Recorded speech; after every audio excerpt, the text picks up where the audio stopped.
Hello student, standard 6। आज तुम्हारा पहला लेक्चर स्टार्ट करने जा रहा हूं मैं साइंस का। साइंस का पहला चैप्टर आज मैं पढ़ाने जा रहा हूं और पहले चैप्टर का नाम है natural resource, air, land and water. यानी 3 नेचुरल रिसोर्स तुम चैप्टर नंबर 1 में पढ़ने वाले हो। एयर के बारे में, लैंड के बारे में और वाटर के बारे में। एयर, वाटर एंड लैंड ये नेचुरल रिसोर्स है और इस चैप्टर के बारे में, इनके बारे में तुम इस चैप्टर में पढ़ोगे। अब आज के लेक्चर में मैं इस चैप्टर 1 का पूरा इंट्रोडक्शन दूंगा और सारी चीजें मैंने लिखी है बोर्ड पर। All the thing on the earth is associated with air, water and land. Word associated का मतलब होता है रिलेटेड। वर्ड एसोसिएटेड का मतलब होता है रिलेटेड। अर्थ पे जितनी भी चीजें हैं, अर्थ पे जितनी भी चीजें हैं वो किससे रिलेटेड है? वो एयर से, वाटर से और लैंड से रिलेटेड। Air, water and land are called earth atmosphere, earth hydrosphere, earth lithosphere. पहला पॉइंट क्या बोलता है? जितनी भी चीजें अर्थ पर है वो सब रिलेटेड है लैंड, एयर, वाटर और लैंड से। ठीक है। जो एयर अर्थ से रिलेटेड है उसको बोलेंगे अर्थ एटमॉस्फियर। जो वाटर अर्थ से रिलेटेड है उसको बोलेंगे अर्थ हाइड्रोस्फियर। और जो लैंड अर्थ से रिलेटेड है उसको बोलेंगे lithosphere. Atmosphere means air, hydrosphere means water, lithosphere means land. Atmosphere means air, atmosphere का मतलब होता है हवा, हाइड्रोस्फियर का मतलब होता है पानी और लिथोस्फियर का मतलब होता है जमीन। अब आगे ध्यान से सुनो, आगे का पॉइंट क्या बोलता है। आगे का पॉइंट बोलता है living thing, living thing and the part of the lithosphere, hydrosphere and atmosphere which they occupy. Statement देखो कैसा लाया, क्या बोल रहा है? लिविंग थिंग, ठीक है, the part of lithosphere, hydrosphere and atmosphere which they occupy. Which they occupy ये किसको कहा गया है? Living thing.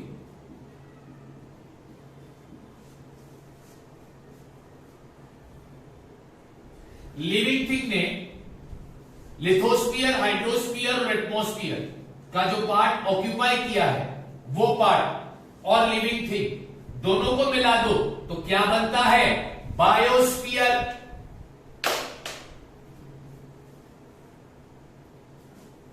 लिविंग थिंग और लिविंग थिंग ने लिथोस्फियर का जो पार्ट ऑक्यूपाई किया, हाइड्रोस्फियर का जो पार्ट ऑक्यूपाई किया, एटमॉस्फियर का जो पार्ट ऑक्यूपाई किया, उन सबको मिला दो तो क्या बनेगा? Biosphere.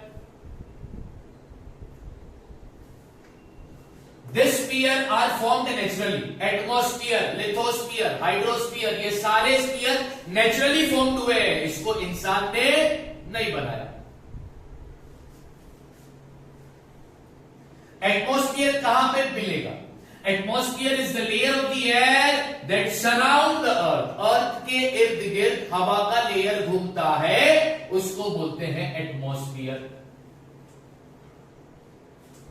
Surface of the earth are comprises of water and land. Earth के सरफेस पे तुमको 2 चीज मिलेगी, वाटर एंड लैंड। तो हाइड्रोस्फियर और लिथोस्फियर ये कहां पर मिलेगा? अर्थ के सरफेस पर।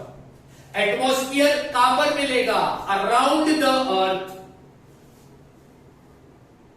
Next point, the proportion of water and land on the earth surface is 29% land and 71% water. Earth के सरफेस पे तुमको 2 चीज मिलेगी, एक मिलेगा हाइड्रोस्फियर, दूसरा मिलेगा लिथोस्फियर, यानी वाटर, लैंड। तो अर्थ के सरफेस पर लैंड कितना परसेंट है? 29% सिर्फ लैंड है, बाकी 71% क्या है अर्थ पर? वाटर। मैं फिर से बताता हूं,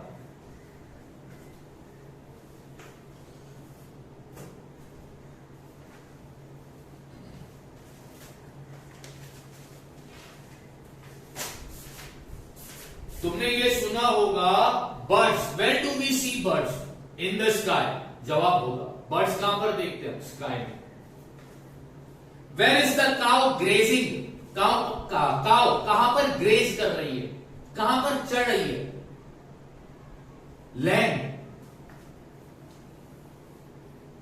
where is the aeroplane? In the sky. Where are the fish seen? In the water.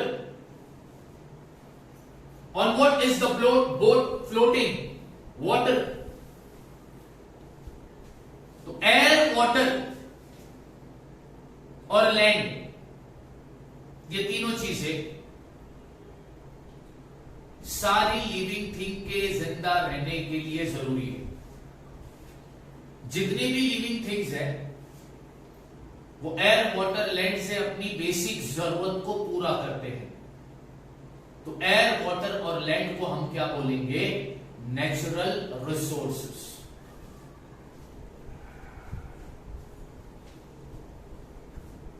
जितनी भी चीजें हैं अर्थ पर वो रिलेटेड है एयर, वाटर और लैंड से।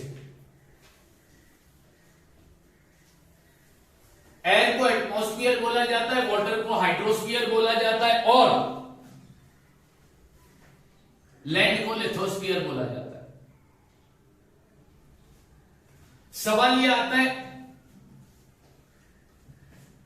एटमॉस्फियर कहां पर होगा? एटमॉस्फियर तुम्हें मिलेगा अर्थ के इर्द गिर्द, अराउंड द अर्थ। लिथोस्फियर और हाइड्रोस्फियर तुमको कहां पर मिलेगा? यानी पानी और जमीन तुमको कहां पर मिलेगा? अर्थ के सरफेस पर। अर्थ के सरफेस पर पानी कितना परसेंट है? 71। और लैंड कितना परसेंट है? 29। लिविंग थिंग ने जो पार्ट लिथोस्फियर का इस्तेमाल किया, हाइड्रोस्फियर का इस्तेमाल किया, एटमॉस्फियर का जो पार्ट ऑक्यूपाई किया है, उन सारे पार्ट को मिला दो, लिविंग थिंग को मिला दो, उन सारे पार्ट को कंबाइन कर दो, तो वो जब वो इकट्ठा होते हैं तो वो क्या बनाते हैं? बायोस्फीयर। और ये जितने भी स्फीयर है ये सब नेचुरली फॉर्म्ड है, इसको हमने नहीं बनाया, इंसान ने नहीं बनाया, कुदरत ने बनाया। क्वेश्चन एग्जाम में आ सकता है what is natural resources? Air, water and land are the factor important for sustaining the living world on the earth and for fulfilling their basic need. They are called natural resources. Air, water and land ये एक important factor है, ये एक important चीज है living world को जिंदा रखने के लिए। सस्टेन करने का मतलब होता है जिंदा रहने के लिए। लिविंग थिंग को जिंदा रहने के लिए अर्थ पर किस चीज की जरूरत है? Air, water and land. Living thing को अपनी जरूरत को पूरा करने के लिए अर्थ पर किसकी जरूरत है? Air, water and land. इन सबको क्या बोलते हैं? Natural resources. फिर नेक्स्ट क्वेश्चन आएगा what are the 5 layer of atmosphere? अच्छा, एटमॉस्फियर के कितने लेयर होते हैं? 5। एटमॉस्फियर के कितने लेयर होते हैं? 5 लेयर होते हैं एटमॉस्फियर के। उन लेयर के नाम याद रखो। पहला ट्रोपोस्फियर, दूसरा स्ट्रेटोस्फियर, तीसरा मेसोस्फियर, चौथा थर्मोस्फियर और पांचवा एक्सोस्फियर। ये 5 लेयर है एटमॉस्फियर के। ये एटमॉस्फियर के 5 लेयर है। क्या पढ़ा? लिविंग थिंग पर, अर्थ पर जितनी भी लिविंग थिंग्स है, या लिविंग थिंग हो, नॉन लिविंग थिंग हो, जितनी भी अर्थ पर चीजें हैं वो किससे रिलेटेड है? एयर, वाटर और लैंड से। तो एयर, वाटर और लैंड को क्या बोला जाता है? Atmosphere, hydrosphere, lithosphere. Living thing और लिथोस्फियर, हाइड्रोस्फियर, एटमॉस्फियर का जो पार्ट लिविंग थिंग ने ऑक्यूपाई किया है उन सबको कंबाइन कर दो तो क्या बन जाता है? बायोस्फीयर।